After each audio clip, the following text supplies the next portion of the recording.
Estamos esperando que se inicie el periodo de sesiones ordinarias en la legislatura. Sí. 1 de mayo. Termina el 30 de noviembre el periodo de sesiones ordinarias, que expliquemos, ¿no? Es el plazo en el cual los legisladores pueden tener iniciativa legislativa que se trate, mientras que en el extraordinario solamente tratan aquellos mensajes que llegan del Ejecutivo. Un espacio de casi 5 meses, 6 meses. Diciembre, Sí. enero, febrero, Sí. marzo, abril y recién en mayo, 5 meses. Bueno, ese es un aspecto. Es nada un más. aspecto, ¿no? Un aspecto, tenés el reclamo de las autonomías municipales. Así es, sí. Tenés el debate de la reelección. Santa Fe, Mendoza no tiene una reelección de gobernador. Está bien, está mal. Deslizó el gobernador que la Constitución es vieja. Bueno, hay todo un debate en torno de eso. Uno A ver, le vamos lo que a advierte es Sí. que todos son reformistas. Va, Los que- una todos buena los- parte del espectro político son reformistas. Todos los gobernadores de la democracia hasta acá han sugerido la reforma de la Constitución. Algunos con más ímpetu y otros con menos. Pero Cuando el peronismo ninguno era de gobierno no. en la época de Obey, se impulsó una reforma constitucional que fue bloqueada por la oposición. Cuando el peronismo fue oposición, la reforma constitucional era impulsada por quienes eran oposición antes y los que eran oficialistas antes ahora no lo pudieron tratar. Bueno, ¿es vieja o no la pregunta que vamos a hacer? Está Mariela Uberti, académica, especialista en Derecho Constitucional, Nicolás Mayoraz, diputado provincial, y Oscar Martínez también, diputado provincial. Pero lo que vamos a ver es inédito, es un documento inédito para la TV. Esto que vamos a ver y compartir, esto es el diario de sesiones del 14 de abril de 1962. O sea que en poquitos días más estaría cumpliendo 60 años ese diario de sesiones. El diario de sesiones mediante el cual se aprobó la reforma de la Constitución de la provincia de 1962. Ahí tenés como secretario, por ejemplo, a Danilo Quilibarda, está Roberto Rosúa, bueno, varios dirigentes que han pasado. Bueno, esta es la copia de hace 60 años. Bueno, es vieja, hay que adecuarla, es tiempo de reformarla. En su momento se dijo que era una constitución de avanzada, Mariela. Buenas noches. En principio las constituciones están hechas para regir durante mucho tiempo y no es bueno la reforma constante, porque es como adaptarla muy rápidamente a los vaivenes de la política.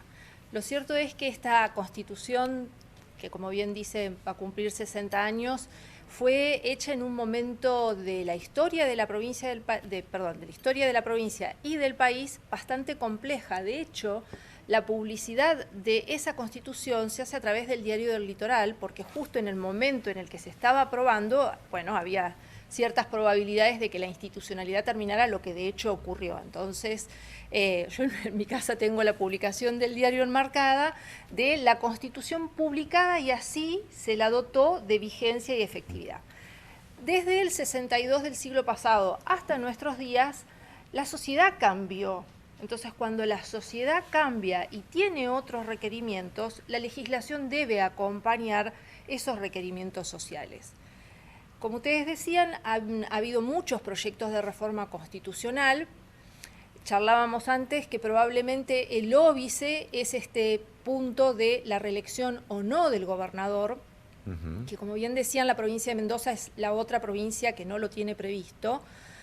Es una decisión que toma el estamento político si quiere mantener esa circunstancia o no. Lo cierto es que, habiendo tantos proyectos anteriores que fracasaron, en algún momento va a haber que poner los paños fríos y tomar una decisión a este respecto. Será este gobernador o el que venga, o en algún momento hay que reformarla, hay que ayornarla, porque cuando nosotros enseñamos decimos que hay como una especie de pirámide invertida entre la jerarquía constitucional y la temporalidad de las normas. En lenguaje común, ¿esto qué significa?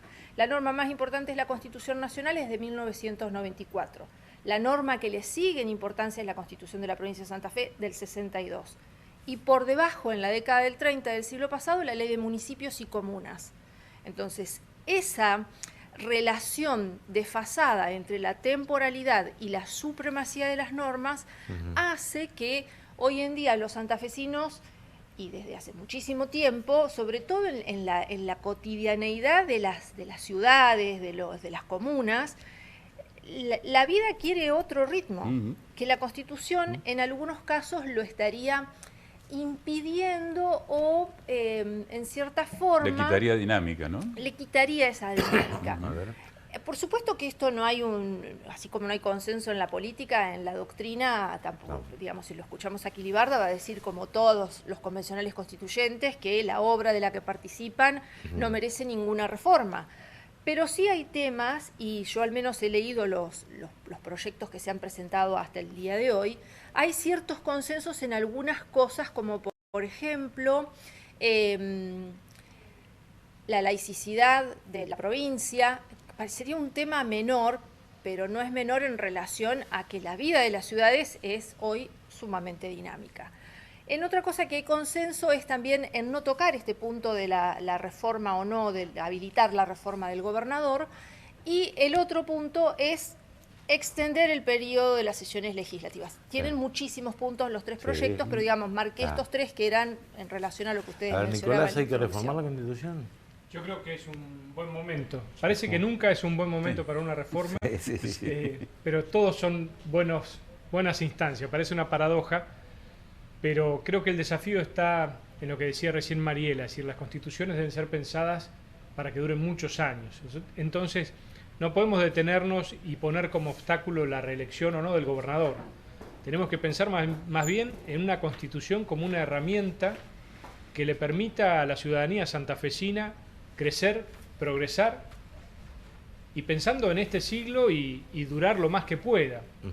Fíjate vos cómo ciertos temas han quedado pasados de moda o dentro del siglo pasado, como es el de la autonomía municipal.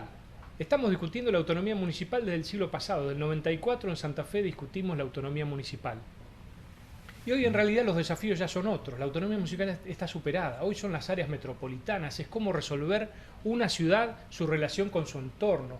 La vida hoy que llevamos no es la misma que llevamos hace 60 años, ni hace 80, ni hace 100. Hoy la gente se moviliza, vive en Santo Tomé y trabaja en Santa Fe.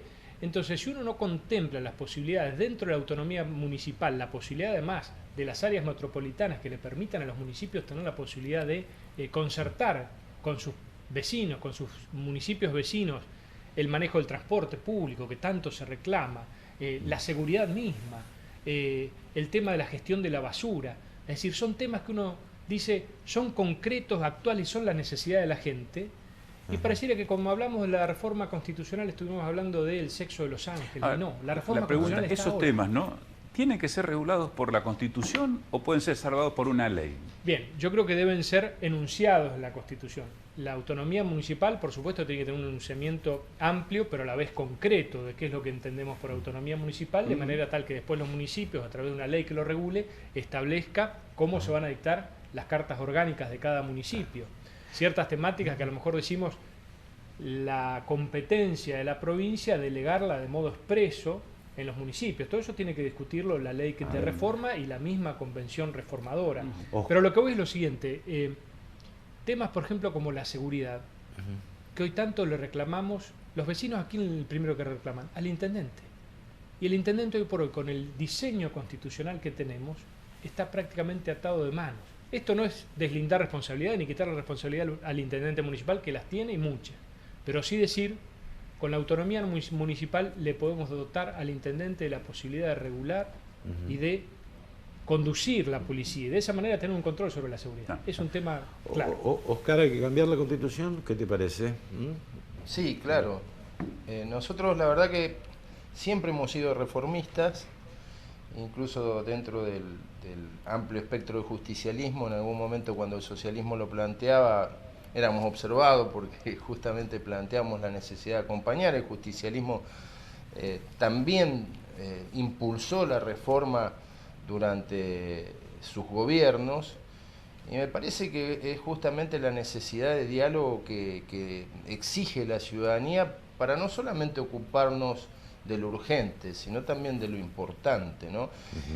Una constitución más allá de las definiciones jurídicas, es como la política de consenso mayor que puede tener una provincia, porque es el acuerdo institucional, jurídico, político y económico que va a regir la sociedad santafesina, ¿no? Y nos impacta cotidianamente.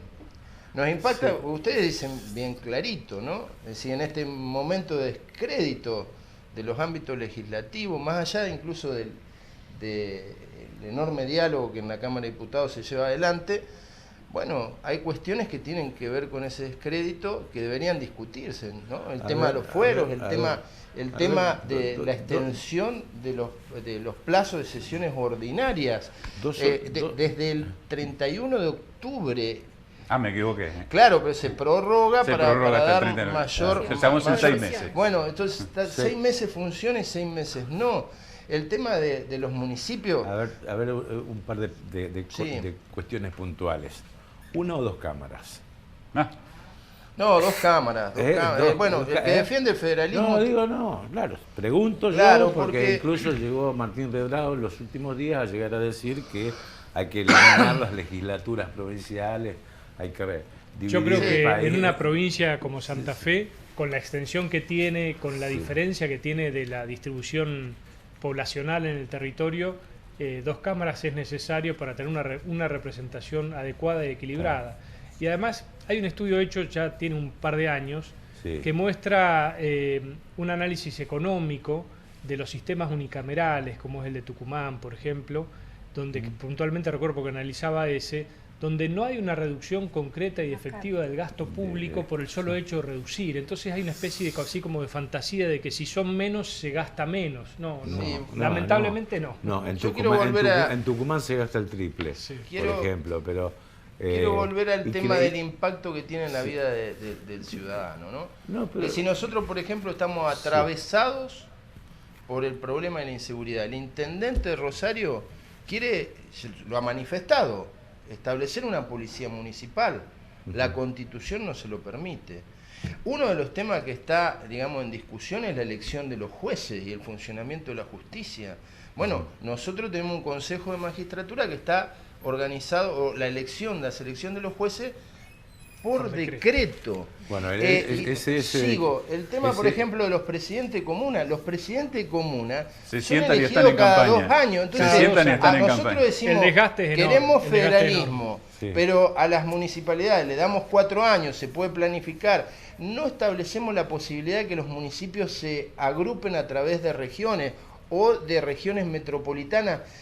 La verdad es que la Constitución hoy no está a la altura de las circunstancias y los desafíos, como bien decía el diputado, y me parece que hay que sacarle, digamos, tanto dramatismo a una discusión que debemos dar y reivindicar la necesidad también de construir los consensos y el diálogo. Y en este aspecto yo vuelvo sobre una cuestión que señalaba, déjame terminar el concepto. Porque después vamos a hablar de consenso, ¿no? Porque hoy el que gana se lleva la mayoría automática en la Cámara de Diputados. Yo creo que también un poco... ¿Está bien o está mal? Realmente... Con el sistema electoral, además, que tenemos ahora, quedó totalmente desfasado de la realidad. Digamos, ese diseño constitucional que Equilibarda lo va a defender a muerte, estaba pensado en darle al gobernador cierta estabilidad y gobernabilidad con los 28 diputados. Hoy cambió con el sistema de boleta única, no garantiza nada y tampoco es la década del justo, 60 también estaba amenazada de los golpes militares, entonces se creía que darle poder al gobernador con una mayoría automática significa asegurar la gobernabilidad de quien ejercía el Ejecutivo. Esa fue una de las razones por las cuales el que gana lleva 28 y el resto repartido. Así sea por un solo voto, ¿no? Así sea por un solo voto. Cuando se rompió, por decirlo de algún modo, esa lógica que venía dándose desde 1962, no hubo crisis de no gobernabilidad. Con lo cual está probado que sirvió durante mucho tiempo y al fin en el que fue previsto, pero que cuando las ecuaciones políticas se modifican, porque la lista de diputados que obtiene la primera mayoría es distinta de la fórmula de gobernador y vice, no pasó absolutamente nada. La legislatura funcionó perfectamente bien, la legislación que venía desde el Ejecutivo se trató y no hubo ningún inconveniente. O sea que, en principio, alterar ese esquema no traería ninguna dificultad. Es cierto que esa es una perla en el derecho público provincial. No hay otra constitución que tenga ese esquema de distribución de las bancas, excepto la de Santa Fe. La mayoría de los proyectos propicia el sistema proporcional DONT para todo el esquema de diputados.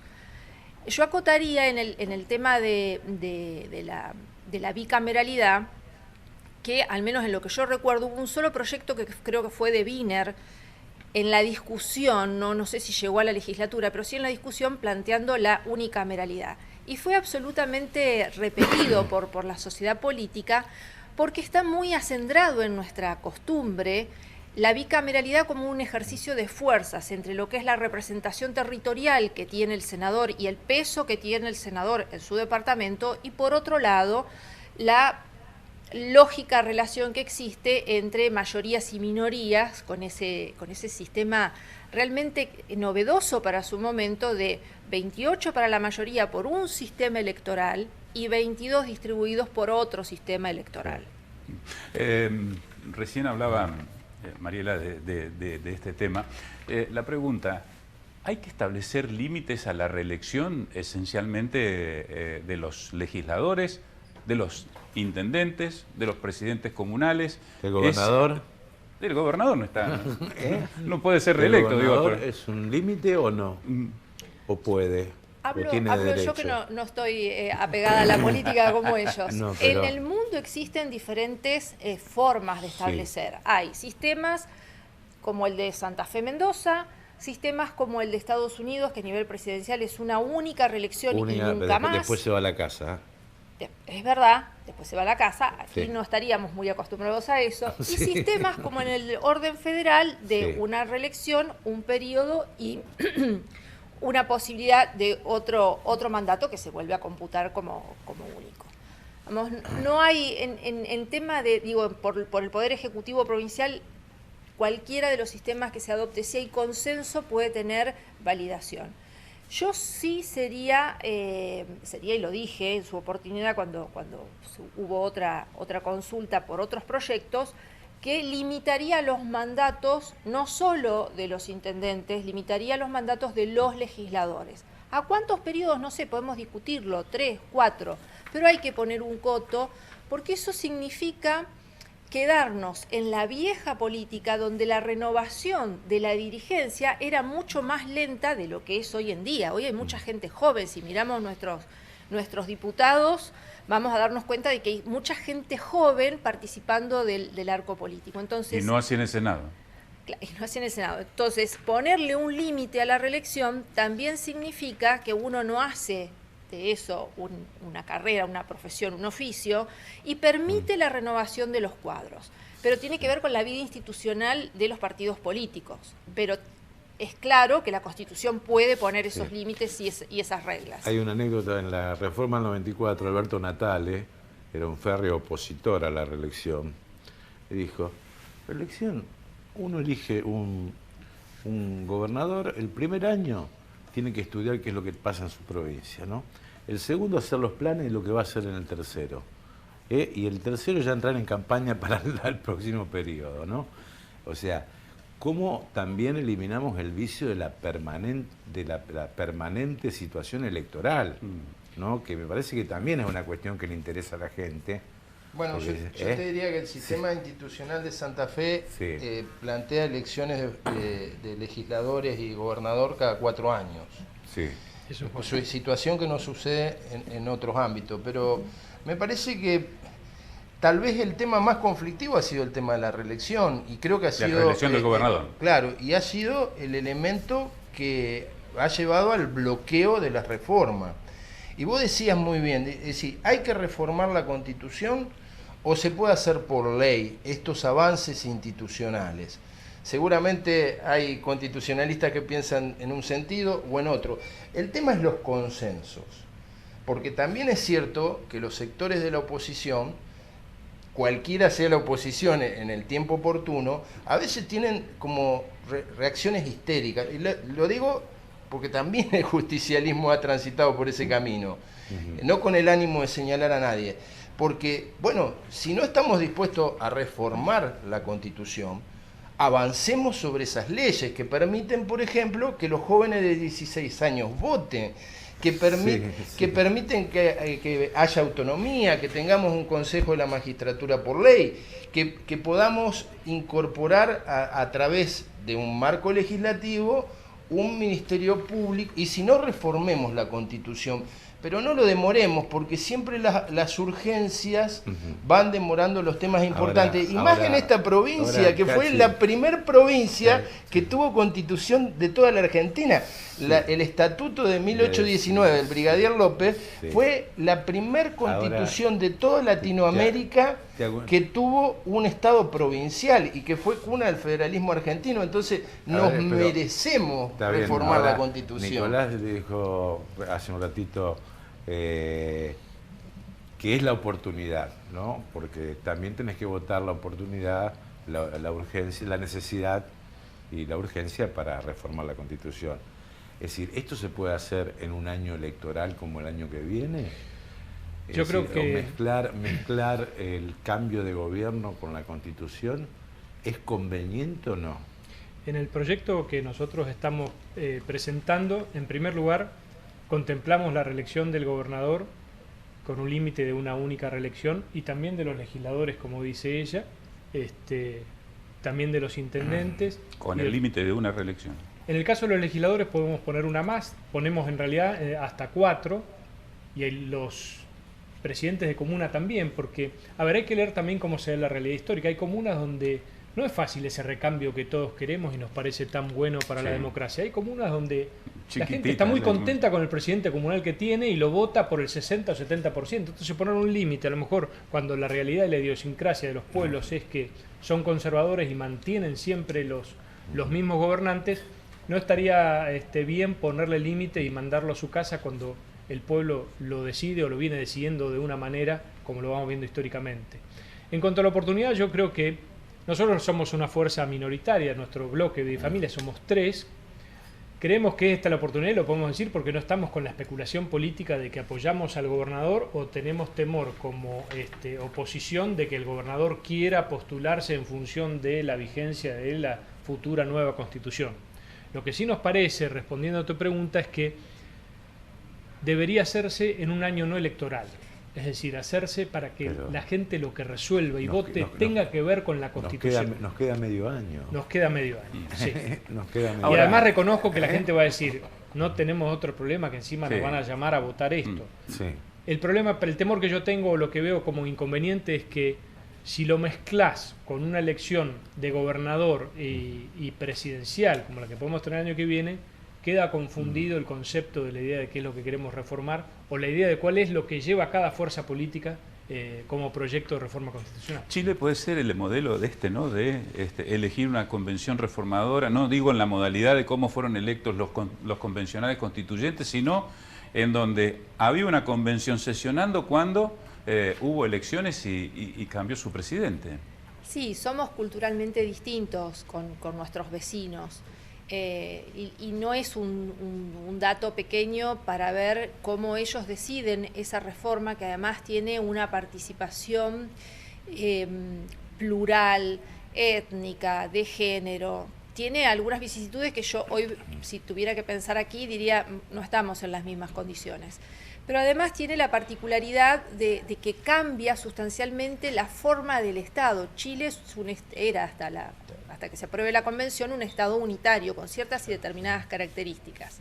Y la decisión que toma no es tampoco la del Estado federal, que sería las antípodas, sino algo intermedio, más parecido al sistema de Bolivia. A mí me parece que coincido que más allá de la necesidad de que yo estoy convencida de que la reforma tiene que hacerse, también hay que pensar que la sociedad mira con cierto hartazgo la reiteración de elecciones bianuales.